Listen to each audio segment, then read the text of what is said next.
OBS. I can teach more about OBS. So I'm pretty excited for the future of Streamer School. And I cannot wait to give this a run during a live stream tomorrow at 6:30 p.m. Eastern Time. What is up, y'all? It's the Eric V, your stream teach here. And last week, we did a transition live from Streamlabs OBS into OBS Studio because of various reasons. Right after that video, the following day, I did a stream with OBS Studio, and I did 3 subsequent streams right after that.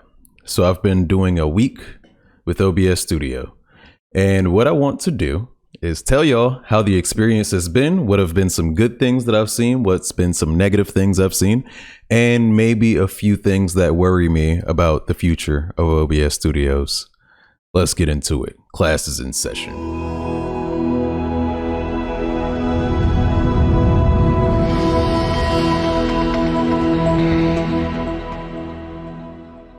First off, what I like about OBS is the level of customizability over the general dashboard of the program. There's a few things in here that I can see that I couldn't see while I was using Streamlabs. Namely, I can change the go live notification every time I go live instead of having to open up the web browser and then logging into the Twitch app and then going into the creator dashboard to change this stuff. I never opened the creator dashboard, so I've been using the same go live notification since I've been under the name The Eric V, which is almost a year now. I actually got a person who clicked on the go live notification because I cheekily said that Halo 4 was the best Halo game. It is not, and I let them know that as soon as they showed up. But they showed up very early, and they were like, oh, I'm excited that Halo 4 is your favorite game because it's mine too. And I'm like, yeah, you're by yourself. But at least I'm able to change that on the fly. So I like that a lot. I also like that I can see my subscriber count without going into the creator dashboard on Twitch. I can just go straight into Stream Elements and update this, which I need to right now, as you can tell by my sub goal there. Another thing I like is that I can make the audio mixer vertical, which is much more natural to see using any type of audio editing software or just any audio in general. You see them vertical. At least I normally see them vertical. So I like the option of seeing that vertical, and I feel like I have more control over it. I also like being able to see the decibel levels, like the specific numbers beside everything. It makes things a lot visually easier for me. I also like that I can just move things around willy-nilly. I don't know how much moving around I'll be doing right now, but let's just say I wanted this over here. I like that I'm able to do that. And even though that's not how I want it to look right now, I like that I have the option. So anybody who was afraid of using OBS because things look so confusing, I assure you that you can make it look not confusing at all, and you can definitely streamline it for yourself. But this is just what mine looks like.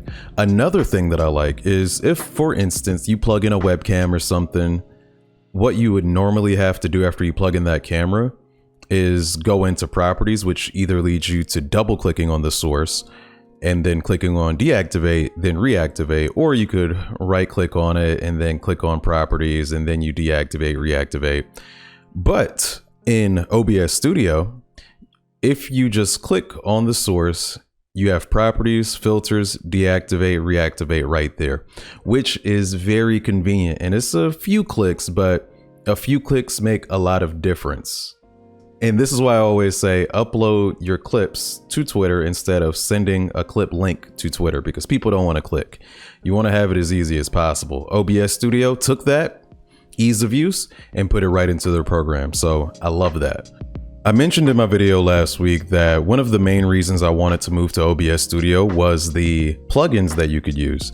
And I'm currently using 3 plugins, one of them being the Spectralizer, which puts the music, hold on, maybe I can play some music.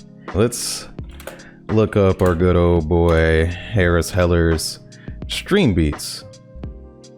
And I will play something from that. And as I do that, you will see the Spectralizer, which is basically just a visualizer, react to the music that's playing. And I think that's really cool. I'll stop it right there because I don't know how good that sounds echoing in my mic because I'm not wearing headphones.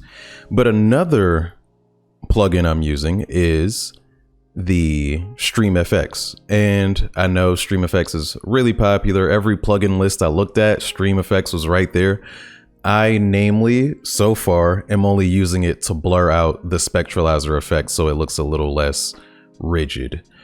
The other plugin I'm using is the closed captioner. I like this particular plugin, and the reason I wanted to use OBS instead of Streamlabs for captioning is because I didn't want to superimpose captions on my screen for people who may not have wanted to see captions as I was speaking, because we know that speech to text sometimes isn't very accurate. So it could be pretty distracting for people who don't want subtitles. So that's been a really cool feature as well.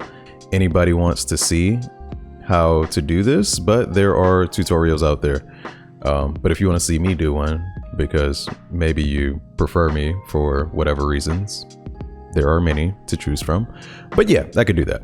So anyway, so with that being said, the not so good stuff about switching from Streamlabs to OBS, and these things are very minor. It was kind of clickbait, a little bit.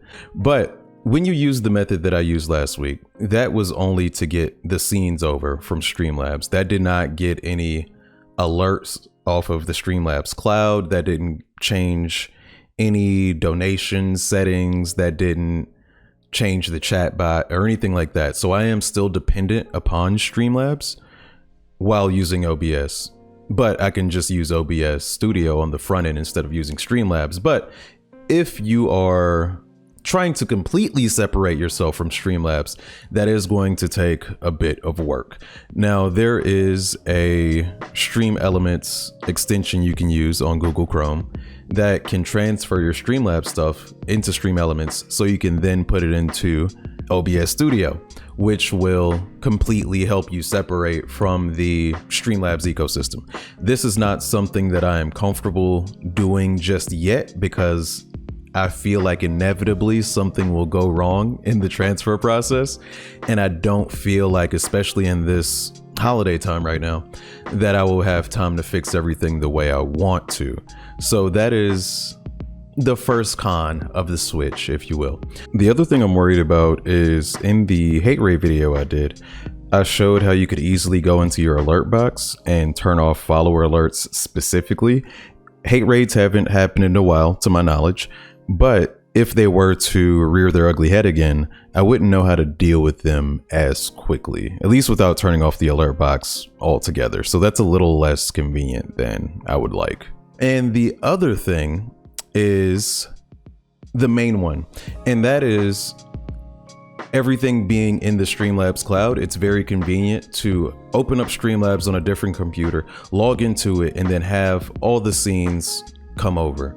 And I know that's not the case for OBS Studio.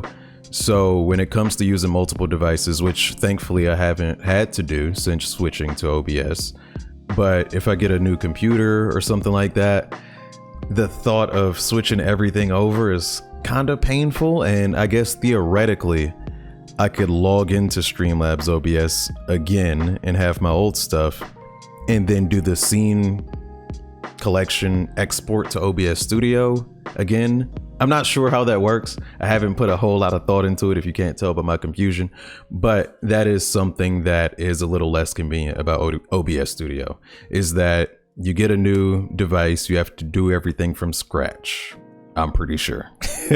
OBS Studio does use less CPU on my computer, at least with my settings. It does use less CPU. However, it uses a lot more GPU than Streamlabs does. So I don't think this is part of my settings and me having something configured incorrectly, because for the most part, all my preferences are set the same. My scenes are pretty similar with the exception of a few plugins I'm using. Maybe the plugins make that much of a difference in the GPU usage, but I'm not sure. However, I am super satisfied with OBS Studio. I am very grateful to myself, and I guess to Streamlabs for messing up this badly, that pushed me into making the switch when I did, because I feel like I said in that last video, I should have done it a lot earlier. And if you're someone who's thinking about switching, I promise you it's not hard. Just watch that video, watch it twice if you need to. And if you need any additional help, you can always join my Discord. I can do a screen share. I can go through the steps.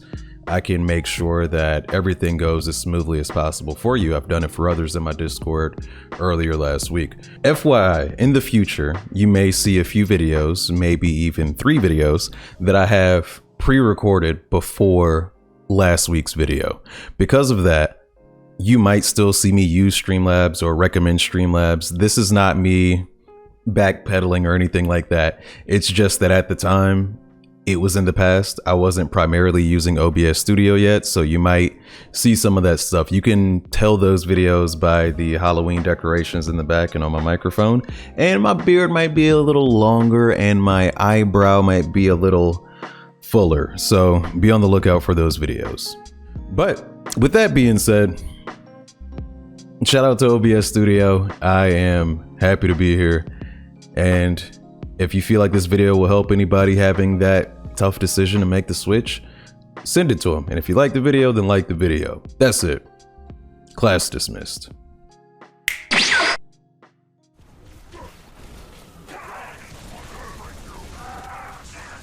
Dead. Normal is so easy, bro. I know I said this when I was playing Halo 2 and then I got murked. Oh shit.